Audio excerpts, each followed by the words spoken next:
کبھی آواز حق بن کر یہ چینل آگے آتا ہے، کبھی سچائی کا شیشہ یہی چینل دکھاتا ہے، کبھی اخبار عالم بھی یہی پڑھ کے سناتا ہے۔ ناظرین گرامی السلام علیکم ورحمۃ اللہ وبرکاتہ۔ سیدھی بات کے تازہ ترین پرائم ٹائم میں آپ لوگوں کا استقبال ہے۔ ناظرین گرامی، اس وقت کے مارننگ پرائم ٹائم میں کچھ دو تین خبریں اور پھر ایک اہم ترین انٹرویو لے کر کے حاضر ہوا ہوں۔ میں آپ کو بتاؤں گا کہ کس طرح غازی پور بارڈر پر نصب کیلیں ہٹانے پر دہلی پولیس کی وضاحت سامنے آئی ہے کہ وہاں سے ہٹائے جانے، وہ ویڈیو بھی میں بتاؤں گا، اور امریکی فوج کا بلیک ہاک ہیلی کاپٹر گر کر تباہ ہونے کی ایک بریکنگ نیوز جہاں پر آئی ہے، وہیں پر گیان واپی مسجد معاملے کی بھی اگلی سماعت 5 فروری کو منتقل کرنے کی خبریں آ رہی ہیں۔ یہ ساری چیزیں رکھوں سے پہلے آپ لوگوں سے درخواست ہے کہ جن احباب نے ہمارے چینل کو سبسکرائب نہیں کیا، سبسکرائب کر لیں، ہماری ویڈیوز کو دوسروں تک پہنچانے میں ہماری مدد کریں، لنک کو شیئر کریں۔ ادارے کی مضبوطی ناظرین گرامی آپ لوگوں کی مضبوطی ہے۔ آئیے بات کرتے ہیں سب سے پہلے گیان واپی مسجد معاملے کی۔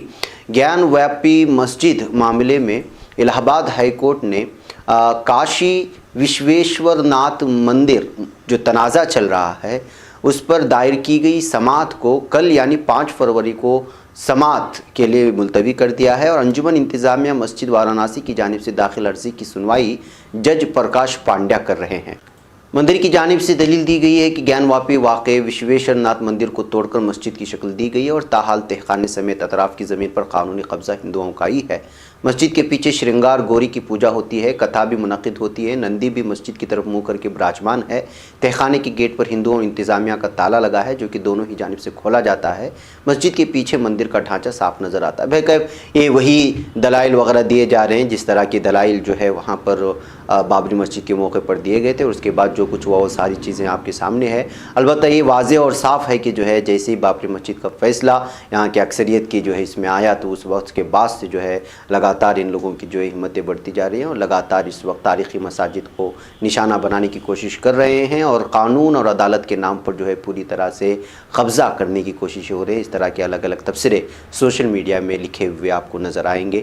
دیکھنا یہ ہے کہ آگے کی سنوائی میں کس طرح کا فیصلہ لیا جاتا ہے اور کیا آگے یہ معاملہ اور کتنے سالوں تک یہ معاملہ آگے بڑھتا ہے۔ بہرکیف ناظرین گرامی، ادھر امریکی فوج کا بلیک ہاک ہیلی کاپٹر گر کر تباہ ہونے کی خبریں آ رہی ہیں جس کی وجہ سے 3 فوجیوں کی ہلاکتوں کی خبریں ہیں۔ جی ہاں، امریکہ میں ایک تربیتی پرواز سے لوٹ رہا بلیک ہاک ہیلی کاپٹر گر کر تباہ ہو گیا جس کے نتیجے میں 3 فوجی پائلٹ ہلاک ہوئے۔ یہ حادثہ اڈاہو کے مقام پر پیش آیا ہے اور تینوں پائلٹ اڈاہو آرمی نیشنل گارڈ سے تعلق رکھتے ہیں۔ جان گنوانے والے پائلٹوں میں 2 سینئر پائلٹ تھے، انہیں پرواز کا 10 سال سے زیادہ کا تجربہ تھا۔ اس طرح کی خبریں سامنے آ رہی ہیں۔ تو ناظرین گرامی، یہ بھی ایک بریکنگ نیوز ہے۔ ادھر ناظرین، یہ ویڈیو میں آپ کو دکھانا چاہتا ہوں غازی پور کی، جہاں پر حکومت کی جانب سے، پولیس کی جانب سے کسانوں کو روکنے کے لیے 9 کیلیں جو غازی پور بارڈر پر نصب کی گئی تھی کیلیں وہ ہٹانے کے بعد جو ہے لگاتار اس پر تبصرہ چل رہا تھا کہ پولیس نے آخر کیوں ہٹایا۔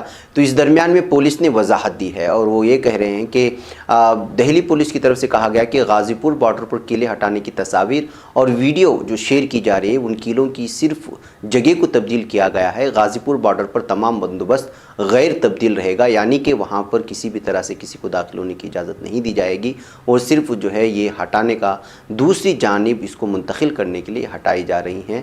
اس طرح سے جو ہے پولیس نے وضاحت دی ہے۔ جبکہ اس سے پہلے یہ ویڈیو جب وائرل ہو رہی تھی تو کسانوں پر الزامات لگائے جا رہے تھے کہ کسانوں نے اس کو زبردستی ہٹایا، پھر بدنام کرنے کی کوششیں ہوئی، لیکن پولیس نے اس کو پوری طرح سے وضاحت کی کہ جو ہے یہ پولیس نہیں ہٹائی ہے اس کو منتقل کرنے کے لیے۔ لہٰذا یہاں بھی جو ہے میڈیا نے کوشش کی تھی کہ پوری طرح سے کسانوں کو جبراً اس کیلے ہٹانے کے معاملے میں بھی پھنسایا جائے، لیکن ایسا نہیں ہے۔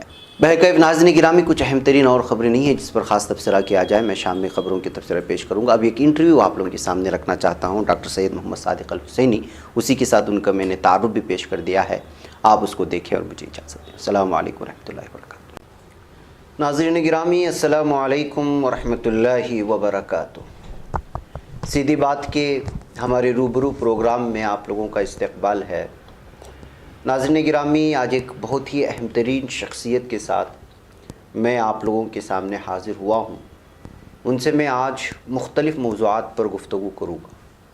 اور آپ کو واقعی میں آج کچھ معلومات حاصل ہوں گی۔ ہمیشہ کی طرح جیسے ہم اہم ترین شخصیات کو آپ لوگوں کے سامنے پیش کرتے ہیں، ڈاکٹر سید محمد صادق الحسینی مولانا ہیں، سوشل ایکٹیوسٹ ہیں، سماجی خدمت گزار ہیں، مختلف میدانوں میں آگے بڑھ چڑھ کر کے حصہ لیتے ہیں، مظلوموں کے تئیں آواز اٹھانے میں اور ظالموں کے خلاف آواز اٹھانے میں سر فہرست رہتے ہیں۔ اس کے علاوہ اسلامک اسکالر کے ساتھ ساتھ جامعہ مصطفیٰ العالمیہ قم جو ایران میں ہے وہاں کے فارغ التحصیل ہیں، اور شعبہ وحدت جو ایران کا ایک کلچر ہاؤس ہے دہلی میں، وہاں کے جو ہے ماہر ہیں، وہاں پہ رہتے ہیں، وہاں کی بہت ساری ذمہ داریوں کو سنبھالتے ہیں، اور جمہوری اسلامی ایران کی اسلامی اور انسانی خدمات کو الگ انداز میں اور سیاسی طور پر جاننے پہچاننے میں جو ہے ماہر ہیں، اور الگ الگ قسم سے بہت ساری مختلف شعبہ جات سے جو ہے وابستہ ہونے کی وجہ سے ہم نے سوچا کہ جو ہے مولانا سے آپ سے روبرو کراؤں، کچھ عالم اسلام کی بات ہو، کچھ ہندوستانی سیاست کی بات ہو، کچھ وحدت کی بات ہو۔ تو مولانا آپ جو ہے دلی سے آتے ہوئے سیدھی بات کے لیے کچھ وقت دیا، میں آپ کے لیے بہت زیادہ مشکور ہوں کہ آپ نے قیمتی وقت نکالا اپنے سفر کے دوران میں۔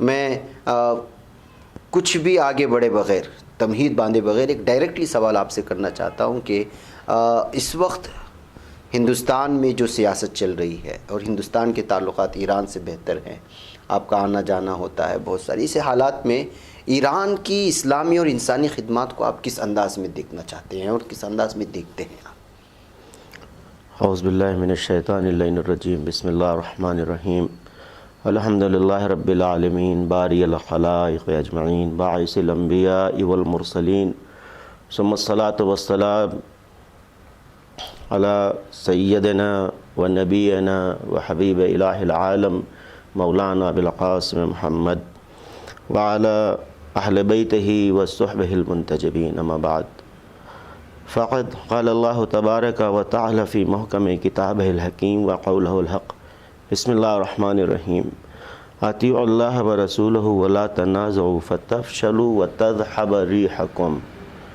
واصبروا ان اللہ مع الصابرین۔ حضرت، یہ ہے آپ کی نہایت ہم پر امتنان ہے، احسان ہے کہ آج آپ نے ہمیں موقع دیا کہ ہم لوگوں کے درمیان، ناظرین کے درمیان، سامعین کے درمیان کچھ بات اپنی کہہ سکیں، اور اس بات کو پہنچانے میں نہایت شکر گزار ہیں ہم آپ کے کہ یہ موقع آپ نے ہمیں فراہم کیا کہ ہم دہلی سے آئے، اور جو زحمتیں آپ نے ہمارے سلسلے میں برداشت کی وہ واقعاً قابل قدر ہیں۔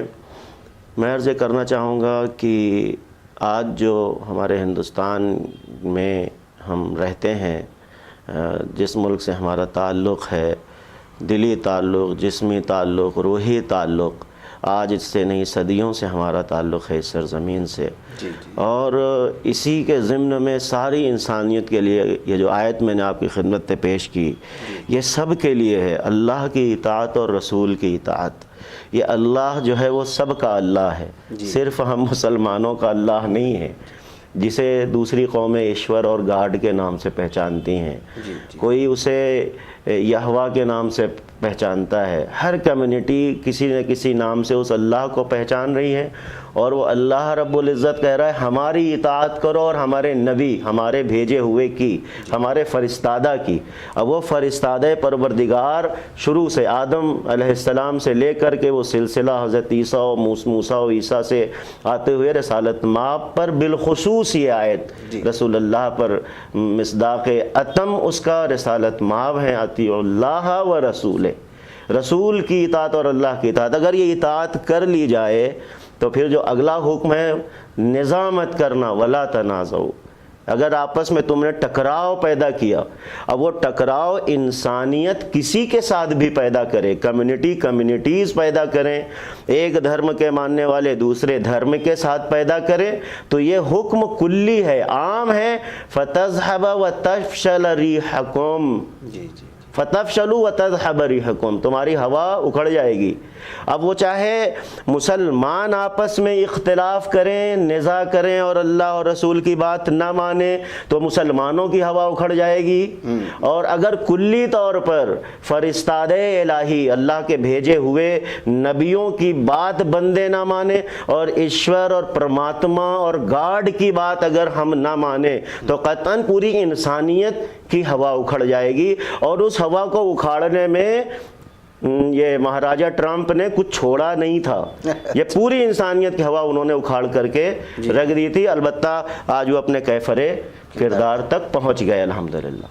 تو میں یہ جاننا چاہ رہا تھا کہ جو ہے ایران کے سلسلے میں جو اسلامی ان کی جو مانا جاتا ہے کہ جو ان کی خدمات ہیں، انسانی خدمات ہیں، اور آپ کا جو ہے تعلق وہاں سے وقتاً فوقتاً جو ہے آپ کوشش کرتے ہیں، وہاں کی سیاست پر زیادہ عبور رکھتے ہیں، آپ اس سلسلے میں کیا کہنا چاہیں؟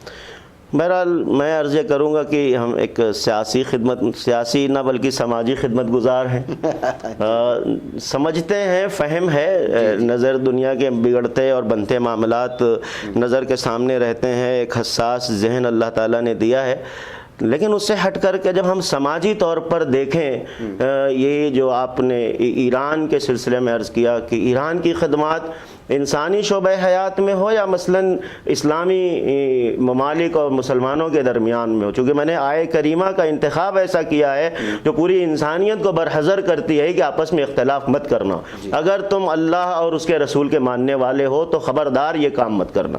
تو ہم یہ دیکھتے ہیں ایک سماجک طور پر جو اس کی خدمت گزار ہیں ہم، کہ ایران کی جو موجودہ انسانی خدمات ہیں، ویسے تو ایک ملک ہے، اس کی اپنی سیاست ہے، خارجہ پالیسی ہے، پورے ملک میں ان کا پورا ایک سیاسی انفراسٹرکچر ہے، دنیا کے ساتھ تعلقات ہیں، ہم اس سے ہٹ کر کے دیکھتے ہیں کہ ان کی ایک انسانی خدمت جو ہمارے سامنے نظر آتی ہے، وہ آپ دیکھیں ابھی جو کرنٹ ایشوز 2011 سے شروع ہوا 2017-18 تک، 2014 میں خاص طور پہ ISIL داعش جو دنیا کا ایک قریب مکروہ چہرہ جو مسلمانوں کے نام کے ساتھ جوڑنے کی کوشش کی گئی، اور اس نے کیا ویرانیاں اور کیا دہشت گردی اور کیا آتنک پیدا کیا۔ تو آپ دیکھیں کہ اس آتنک میں، اس دہشت میں آپ کے کیرلا کی نرسز موصل میں پھنسی ہوئی تھیں اور وہ معرض خطر میں تھیں اور چاروں طرف سے ان کا محاصرہ تھا، داعش نے گھیر رکھا تھا۔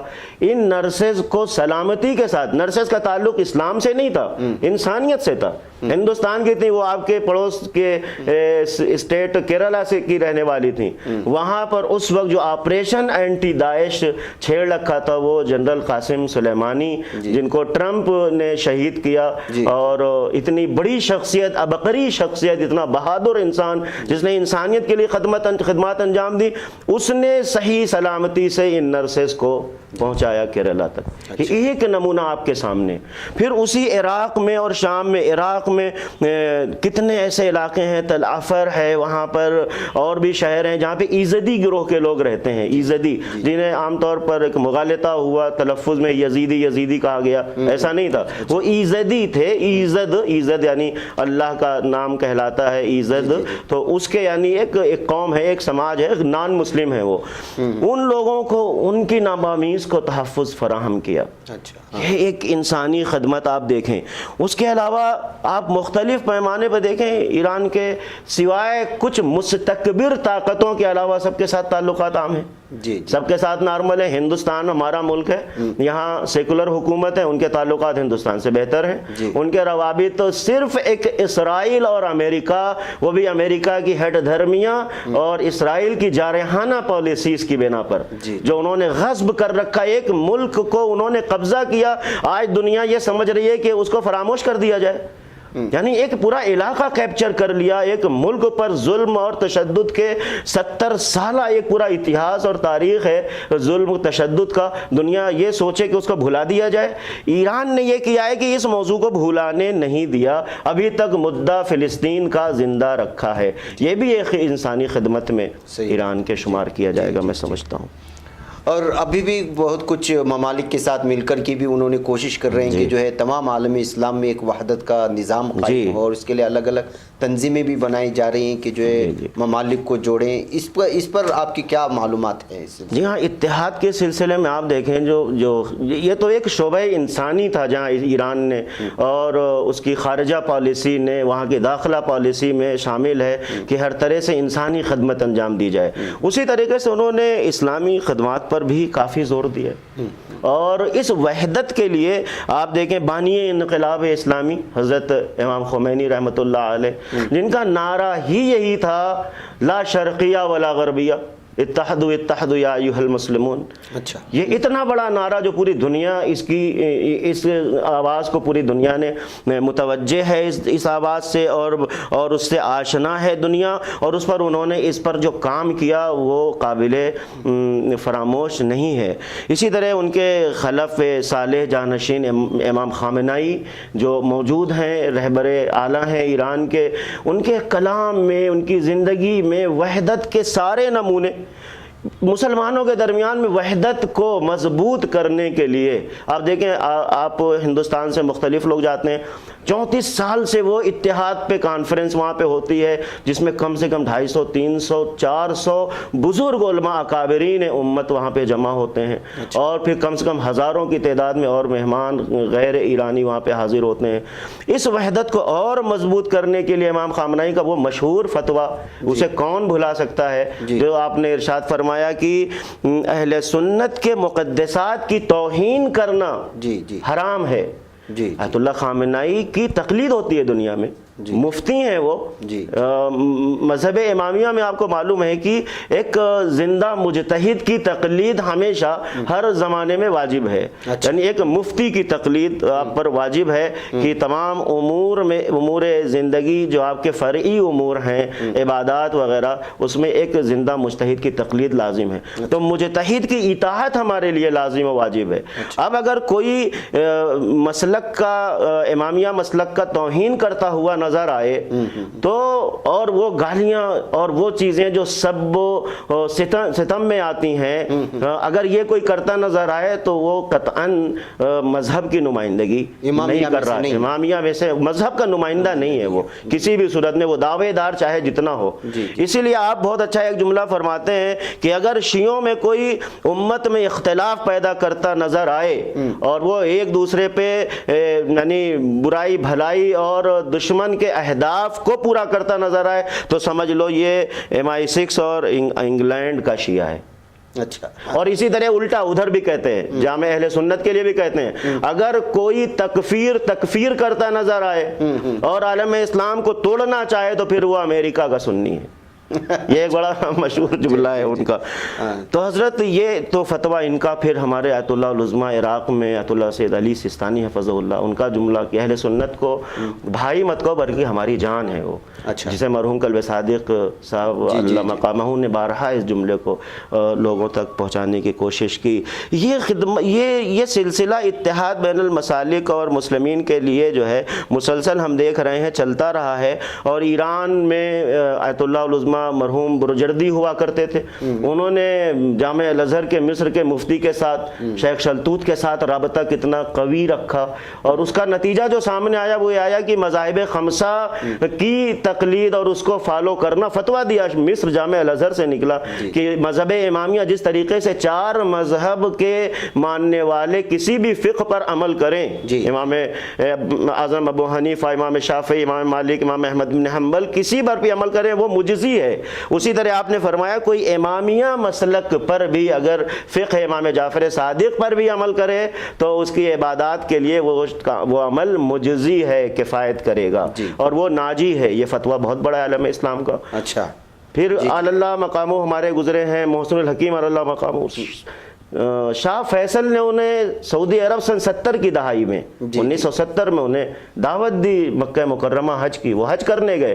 ایک ہمارے یہاں بہت بڑی شخصیت ہیں آیت اللہ العظمہ مرحوم محسن الحکیم اللہ مقامہ، جنہوں نے عراق میں، جن کی نسل نے 60 سے 70 سے زائد شہادتیں پیش کی ہیں عالم اسلام کے لیے، انہوں نے عثمانیوں کے ساتھ مل کر کے خدمات انجام دی 1919-20 کے آس پاس، اور پھر وہ 70 کی دہائی میں گئے، حجاز گئے، گئے, حج پر گئے, شاہ فیصل کے مطابق وہ پورا دعوت کو قبول کیا اور مکے میں انہوں نے نماز ادا کرائی اور سارے مسلیوں نے ان کے پیچھے نماز ادا کی. اس سے بڑا نمونہ وحدت کا اور کیا دیکھا جا سکتا ہے. آج بھی یہ پوٹینشیل ہمارے یہاں موجود ہے. ابھی حال ہی میں جیسے اب یہ بائیڈن کے آنے کے بعد ظاہر سی بات ہے کہ بہت ساری جو ہے عالم اسلامی بالخصوص عرب اور خلیجی ممالک میں جو ہے کچھ سوچ اور یہ ساری چیزیں بدلی ہوئی. اس کے پاس سے UAE کی وزارت خارجہ نے بھی کہا کہ ہمیں ایران سے مذاکرات میں کوئی جو ہے نہیں ہے, اور قطر کوشش کر رہا ہے کہ اب عرب ممالک کو جو ہے مل بیٹھ کر کے بات کر لینا چاہیے, ان اختلافات کو ختم کر دینا چاہیے, اس سے ایک تقویت ہوگی. اس سلسلے میں آپ کیا کہیں گے؟ بائیڈن کے آنے کے بعد آپ کو لگتا ہے کہ جو سچویشن چینج ہو گئی ہے وہ چاہے بھارت کے حساب سے ہو یا ایران کی دیگر ممالک کے تعلقات سے ہو؟ ہم تو اس پہ اپنی ایک کلی رائے رکھتے ہیں, ایک عام رائے رکھتے ہیں کہ انسانیت کی بھلائی اسی میں یہ ہے کہ آپس میں ٹاک ٹیبل پہ بیٹھ کے بات کریں. جی جی. یہ پوری دنیا جو 6 ارب سے زائد آبادی ہے, اس 6 ارب آبادی کی امنیت, اس کی سیکورٹی, اس کی سلامتی اور اس کی بھلائی یہی ہے کہ وہ آپس میں مل کر کے گفتگو کریں, آپس میں بات چیت سے کام لیں. اس سے پہلے جو حکومت امریکہ کی تھی اس پر اب کچھ مزید کہنے کی ضرورت نہیں ہے.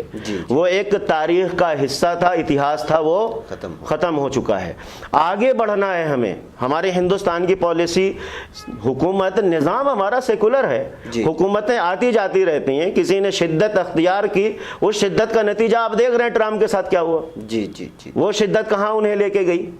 اور پھر تو یہ تو پروردگار عالم کا وعدہ ہے, یہ بھی ہمارے ناظرین اس کو اچھی طرح سے سمجھ لیں. وَنُرِيدُ أَن نُمَنَّ عَلَى الَّذِينَ اسْتُضْعِفُوا فِي الْأَرْضِ وَنَجْعَلَهُمُ الْأَئِمَّةَ وَنَجْعَلَهُمُ الْوَارِثِينَ. جو ضعیف جنہیں کیا گیا ہے, شدت پسندی ایک قوم کو ضعیف کرتی ہے, استضعاف کرتی ہے اس کا. وہ ضعیف نہیں ہوتے ہیں, انہیں کمزور کیا جاتا ہے. تو وہ کمزور جو ہو رہے ہیں, اللہ تعالیٰ کا وعدہ ہے کہ وہ نر یا فرعون و حامان و جنودہما, ہم ان دونوں کو وہ دکھائیں گے جو دونوں نہیں دیکھنا چاہتے. فرعون و حامان کو وہ دکھانا چاہتے ہیں اور ان کے لشکر والوں کو. تو اب ایک تو تاریخ کا دیکھیں حصہ بن چکا. ٹھیک ہے, باقی جو متشددین ہیں وہ بھی بہرحال غور کریں اس پر کہ جو ایک آگے بڑھا وہ فرعون کی کیفیت. یہ آیت فقط اس زمانے کے فرعون کے لیے نہیں ہے کہ قبطیوں کے لیے نازل ہوئی اور سبطی جو بنی اسرائیل کہلاتے تھے بعد میں وہ زمین کے وارث قرار پائے. صیغہ مضارع کا استعمال کیا پروردگار نے حال و آئندہ دونوں کو نظر میں رکھتے ہوئے. تو اب یہاں پر استدلال یہ ہے کہ جو آج کے زمانے کے فرعون ہوں, چاہے وہ حامان ہو اور چاہے وہ ان کا لشکر ہو, وہ لشکر ان قریب یہ دیکھیں گے جو وہ نہیں دیکھنا چاہتے. تو جو آپ تاریخ کے ایک متشدد کا حال آپ دیکھ رہے ہیں, بقیہ متشددین کا حال یہی ہونا ہے. اور چاہے بھارت کا ہو, پاکستان کا ہو, جہاں پاکستان کا ہو, جہاں شدت پسندی جس نے بھی اختیار کر رکھی ہے, شدت کا خاتمہ ہونا ہے. انسانیت کی بھلائی یہی ہے کہ تاریخ اور ورقہ پلٹ رہا ہے, ان قریب پلٹے گا. ہم تو امید والے لوگ ہیں اور لا تقنطوا من رحمت اللہ پر عمل کرنے والے لوگ ہیں. ہم اس سے مایوسی کی طرف جاتے نہیں ہیں. بہت ساری بیماریاں بدن میں ہوتی ہیں, روز علاج کرانا پڑتا ہے, ٹھیک ہو جاتے ہیں. ایسے ہی امت میں بھی مشکلات ہیں, وہ ٹھیک ہوں گی. انسانیت کی مشکلات سب کو مل جل کے کرنا ہے. بائیڈن صاحب کو مذاکرات کی میز کا مطلب یہ ہے کہ انہیں جو ان کے توافقات تھے اس پہ پلٹنا ہے. امارات جو پہلے ٹرمپ کے مرہون نظر تھے, آج ان کی بھی سمجھ میں یہ بات آ گئی ہے کہ وہ کتنے دن کا قصہ تھا, وہ آج پھر ہمیں حقیقت کی طرف پلٹنا ہے. ہمسائے کہیں نہیں جانے والے, ایک ہی جگہ رہیں گے. باہر کی لائی ہوئی طاقت سے ملک میں امنیت نہیں لائی جا سکتی ہے. لہٰذا ہم یہ سمجھتے ہیں کہ یہ ورق پلٹ رہا ہے. اور بہت میں آخری بات یہ جو میری اس ضمن میں ہے کہ دنیا کی 6 ارب آبادی کے حق میں ہے یہ کہ وہ آپس میں مل جل کے رہیں. آپ بتائیں 6 سوا 6 ساڑھے 6 ارب کی آبادی میں آدھی آبادی مسلمانوں کی ہے اور آپ چاہتے ہیں آپ مسلمانوں سے ٹکرا کے رہیں. یہ کیسی ناسمجھی ہے, بیوقوفی نہیں ہے. آپ بتائیں, یہ حماقت محض ہے کہ دنیا کی آدھی آبادی سے آدھی آبادی والے, جس میں کئی 100 کمیونٹیز ہیں, سینکڑوں ہزاروں کمیونٹیز اور فرقے اور مذہب اور دین ہیں, جس میں توحیدی غیر توحیدی دونوں, آپ آسمانی غیر آسمانی دونوں رکھ لیں. کرسچن ہیں, یہودی ہیں, جینی ہیں, بودھ بھکشو ہیں, ادر کمیونٹیز بڑی چھوٹی سب ملا کے ہزاروں ہیں. وہ دنیا کی آدھی آبادی آپ کو مٹا دیں گے, آپ کو ختم کر دیں گے, آپ کو ٹیررسٹ کہیں گے, آپ کو آتنکوادی کہیں گے. ارے بھائی, آدھی آبادی ہے دنیا کی, آپ کے سمجھ میں کیوں نہیں آتا؟ آپ کو یہ بات سمجھ میں نہیں آتی, عقل میں نہیں آتی کہ یہ دنیا کے آدھے لوگ دنیا کو بچا کے رکھنے میں رول ادا کر رہے ہیں. صحیح بات. جیسے آپ خدا نہ خواستہ اکثر میڈیا میں تو اب دیکھنے مل ہی جاتا ہے, دھمکی دی جاتی ہے کہ میجورٹی کا دماغ مت آپ جو ہے وہ خراب کریے, ورنہ یہ میجورٹی اگر پاگل ہو گئی تو پھر پتہ نہیں کیا ہوگا. ہمیں دھمکی دی جاتی ہے. ارے یار عقل لے کے ناخن لو بھائی. دنیا کی آدھی آبادی جو ہے نا مسلمان تشکیل دیتے ہیں, امن پسند لوگ ہیں یہ, ان کا تو دماغ کبھی خراب نہیں ہوتا, بلکہ انہیں کمزور کیا جاتا ہے, سیاست کے تئیں استضعاف کیا جاتا ہے. کبھی ان کے نام پہ داعش بنائی جاتی ہے, دہشت گرد ٹولے بنائے جاتے ہیں, اور جن دہشت گرد ٹولوں کا کمال بھی یہ ہے کہ گولیاں ان کی اپنوں پہ ہی چلتی ہیں, کسی دوسرے پہ نہیں چلتی. تو دنیا کیا پاگل ہے جو یہ سمجھ نہیں رہی ہے کہ یہ جو گولیاں خود پہ چلا رہے ہیں یہ خود کے نہیں ہیں, یہ دوسرے کے ہیں. بندوق ان پاگلوں کے ہاتھ میں تھما دی گئی, اسٹریگر کسی اور کے ہاتھ میں. صحیح بات. یہی تو ہو رہا ہے. ہم یہ سمجھتے ہیں بہرحال دنیا میں امن کا طریقہ ایسے ہی قائم ہوگا کہ یہ آدھی آبادی دنیا کی ہے, مل جل کے ہم سب کو رہنا ہے. دنیا ہماری ہے, صرف ہندوستان کی بات نہیں ہے. آج ہم صرف ہندوستان میں نہیں محدود, دنیا کا سفر کرنا ہے آپ کو. دنیا سے آپ کی ضرورتیں ہیں, آپ کو دنیا سے ضرورتیں ہیں. آپ کب تک آ کر کے صرف اس بنیاد پر, کٹرتا کی بنیاد پر آپ اپنے آپ کو محدود نہیں کر سکتے. تو بہرکیف ایک اور سوال آخر میں آپ سے لے لوں گا, وقت ہو رہا ہے. کہ آخر میں آپ کیا کہنا چاہیں گے ہمارے ناظرین کو, ایک پیغام کیا دینا چاہیں گے, کیا دعائیں کرنا چاہیں گے آپ؟ میں ایک آخر میں دعائیہ کلمات کے تحت یہ کہنا چاہوں گا کہ ہمیں ڈرنے کی ضرورت نہیں ہے. جو میرا سب سے اہم پیغام ہے وہ یہ, ہمیں ڈرنے کی ضرورت نہیں ہے. اللہ نے ہمیں پیدا کیا ہے, ہمیں شعور دیا ہے, ہمیں اللہ تعالیٰ نے عقل عطا کی ہے. ہم عقل کے ذریعے, اپنے شعور کے ذریعے سے اپنے اللہ اور رسول کی اطاعت کریں گے اور دنیا کو وحدت اور انسانیت کا پیغام دیں گے. جیسے ہم مسلمانوں کو وحدت کا پیغام دیتے ہیں, برادران وطن کو بھی ہم سب کو مل کے وحدت کا پیغام دینا ہے کہ ہم سب کے حق میں یہی بہتر ہے کہ ہم ایشور اور اس کے بھیجے ہوئے دودت فرستادہ ان کی اطاعت کریں اور مایوس نہ ہوں, مل جل کے رہیں. کہیں پر ہم اقلیت میں ہیں, دوسرے میجورٹی میں ہیں, تو کہیں پہ ہم میجورٹی میں ہیں, دوسرے اقلیت میں ہیں. تو میجورٹی کو یہ حق نہیں جاتا ہے کہ اقلیت کے حقوق کو وہ سلب کریں اور ان پر ظلم کریں. تو انشاءاللہ اس ظلم کا خاتمہ ہوگا. اور ایک تو اتہاس بن گیا نا, پہلے معجزے خفی ہوا کرتے تھے. جب ایک مچھر سے نمرود کا خاتمہ ہوا تھا تو مچھر تو دیکھا جا سکتا ہے نا. صحیح بات ہے. آج کووڈ-19 کا یہ وائرس تو ہزاروں ملی میٹر چھوٹا, یہ تو نظر بھی نہیں آتا, اس نے پوری دنیا کو تہس نہس کر کے رکھ دیا. یہ چاہے یہ کووڈ-19 کا وائرس بایولوجیکل ہو یا یہ الہی نیچرل ہو, بتا تو دیا دنیا کو اس نے کہ اس اللہ کے ہاتھ میں ہے پوری دنیا کو ہلا کے رکھ دینا. وہ جو مالک سمجھتے تھے اپنے آپ کو دنیا کا, وہ مستکبر طاقتیں جو اپنے آپ کو ویل اور ماڈرن کنٹری سمجھتے تھے اور ہمیشہ ہمیں تحقیر سے دیکھتے تھے کہ تم تھرڈ ورلڈ ہو, آج اس کورونا نے دکھا دیا کہ ان کا میڈیکل انفراسٹرکچر نابود ہو چکا تھا. کورونا ٹائم پر ان کے ڈاکٹرز, ان کے پاس ماسک نہیں ہے. ماسک بینکاک ایئرپورٹ پر امریکہ کے گنڈے, سفارتی گنڈے چرا رہے ہیں فرانس جانے والا ماسک. آپ بتائیے, چائنا سے چلا فرانس کے لیے وہ بینکاک ایئرپورٹ پہ چرایا جا رہا ہے. یہ کنڈیشن دنیا نے دیکھی ہے اور ہم اس لیے مایوس نہیں ہیں کیونکہ ہمیں اپنے اللہ رب العزت کے جو کل قرآن کریم میں بہت سارے معجزات نقل ہوئے اور فرعون و نمرود کی نابودی کا تذکرہ آیا, تو اس زمانے کے بھی فرعون اور نمرود ضرور ان کا خاتمہ ہوگا انشاءاللہ.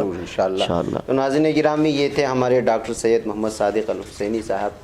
بہت ہی مختلف موضوعات پر جو ہے بہت زیادہ عبور رکھتے ہیں. بہرکیف اس وقت ہو چلا ہے, ہمیں اجازت دیں. انشاءاللہ پھر آپ لوگوں سے ملاقات ہوگی کسی اور شخصیت کے ساتھ. السلام علیکم ورحمۃ اللہ وبرکاتہ. خبر پڑھنے کا تم نے بھی عجب انداز پایا ہے, رواداری کے جذبے نے بھی تم پہ ناز پایا ہے. اسی راہ میں محبت کا حسین اعزاز پایا ہے. تو تمہیں ہر انجمن میں ہم نے تو ممتاز پایا ہے، تمہیں سے ہے ترقی پر عزیز انصار سیدھی بات، عظیمت جرأت و ہمت کا ہے اظہار سیدھی بات، عظیمت جرأت و ہمت کا ہے اظہار